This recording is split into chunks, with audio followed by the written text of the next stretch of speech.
Hello everyone, сәлем баршаңызға. Зерделі онлайнға қош келіпсіздер. Құрметті оқушылар, бүгін біз сіздермен бірге Get Ready One кітабының 10-шы тақырыбын бастайтын боламыз. Және біздің өтетін тақырыбымыз ол who, what, where, when, why деген сұраулы сөздерді қалай қандай жағдайда қолдануға болатындығын үйренеміз. Ендеше бірінші сұраққа назар аударыңыздаршы. Who дейді. Who дегеніміз біз адамға қоямыз, яғни кім деп аударылады екен. Мысалға, who is she дейді. Ол кім? She is Әсел, ол Әсел. And who are they? Ал олар кімдер? They are football players. Олар футбол ойыншылары екен.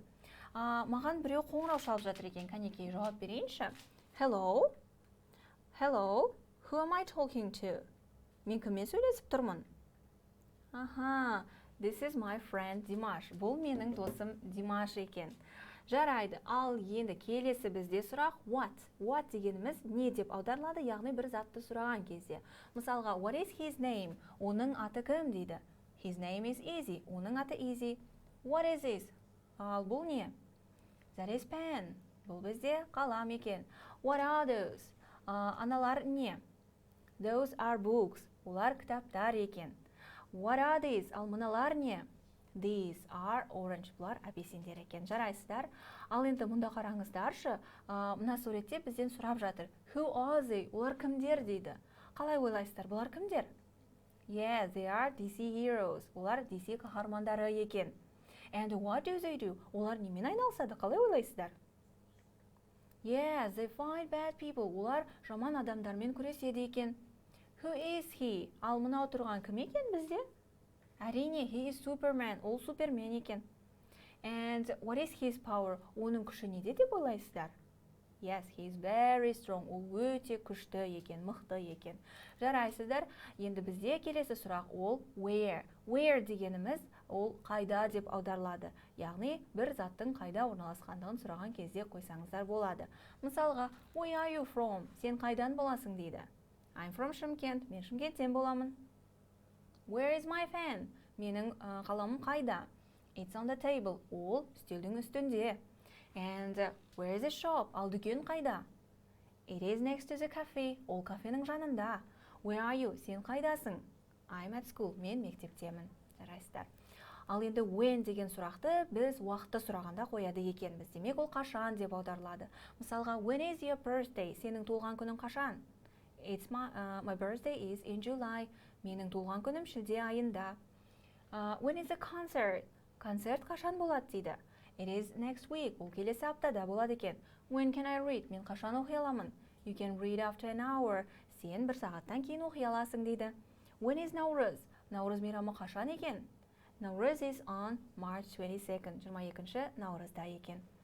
Жарайсыздар, ал енді бізде why деген сұрақты біз бір нәрсенің себебін сұраған кезде қояды екенбіз. Яғни ол неге деп аударылады.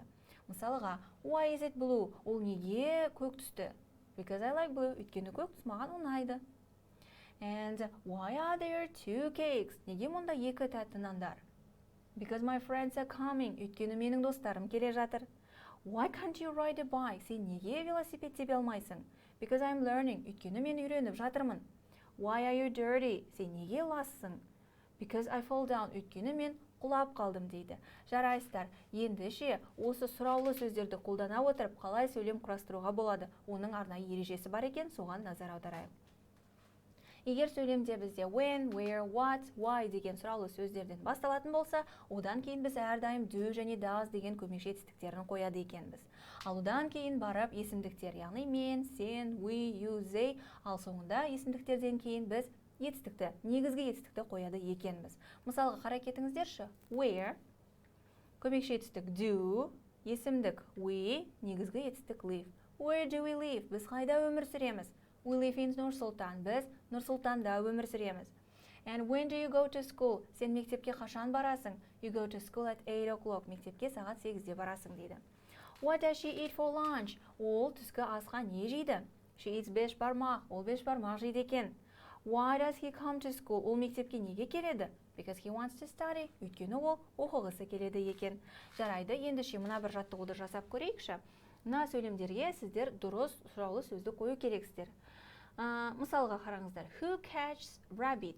Қоянды кім ұстап алды дейді? Fox catches rabbit. Яғни түлкі ұстап алды. Келесі сұраққа қараңыздар енді. Do the animals do дейді, ал жауабы the animals play hide and seek. Қалай ойлайсыздар, қандай сұрақ дұрыс келуі мүмкін? Жауабында жануарлар тығылып ойнап жатыр екен, яғни тығылмашақ ойыны дейміз. What do the animals do? Олар не істеп жатыр жануарлар? Ал енді келесі сұрақта қарасаңыздар, do the animals play game?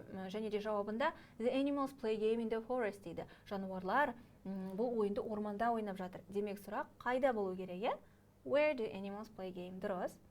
Ал енді келесі үшінші сұрақта бізде жауабында tiger, rabbit, fox play game дейді. Жолбарыс, қоян және де түлкі бұл ойынды ойнап жатыр. Сұрақта қалай ойлайсыздар? Қандай сұрау сөз болуы мүмкін? Who play game? Кім ойнап жатыр? Жарайды. Келесі сұрақта бізде жауабында tiger is tall дейді. Яғни жолбарыс биік, ұзын екен, демек оның сұрағы who is tall? Кім биік, кім ұзын? Жарайсыздар. Енді соңғы сұрақта бізде do the play hide and seek және жауабында because it's funny game дейді. Because дегеніміз өйткені, яғни себебін айтып тұр. Демек сұрақта біз не үшін, неге деу керекпіз. Ал неге дегеніміз бізде әрине why, yes? Жарайсыздар. Ал ендеше бүгінгі тақырыпты қорытындылау үшін мына бір ойынды ойнап кетейік. Мына дөңгелекті қазір біз тоқтатамыз, содан кейін бізде белгілі бір сан шығады. Сол сан бойынша берілген сұрақтарға сіздер қазір жауап беретін боласыздар. Кәнекей тоқтатып көрейік. 7-ші сұрақ шықты. Ал 7-ші сұрақты көрейік. Do you do your homework дейді. Қалай ойлайсыздар? Қалайсы сұраулы сөз сәйкес келуі мүмкін? Who do you do your homework? Жоқ, дұрыс емес екен. Мүмкін when do you do your homework? Сен үй жұмысын қашан істейсің? Жарайды, келесі сұрақты көрейік ендеше. Кәнекей, мына дөңгелекті тоқтатайық. 15-ші сұрақты көрейік. Do you live дейді. What do you live? Жоқ, дұрыс емес екен. Where do you live? Дұрыс. Қайда тұрасың? Where do you live болады екен. Жарайсыздар. Мінекей, құрметті оқушылар, бүгін біз сіздермен бірге Get Ready One кітабының 10-шы тақырыбын өттік және қалай әртүрлі сұрақтар қоюға болатындығын үйрендік. Ендеше есте сақтап, жаттап жүріңіздер. Мінекей, бүгінге біздің тақырыбымыз осы. Сау болыңыздар. Goodbye.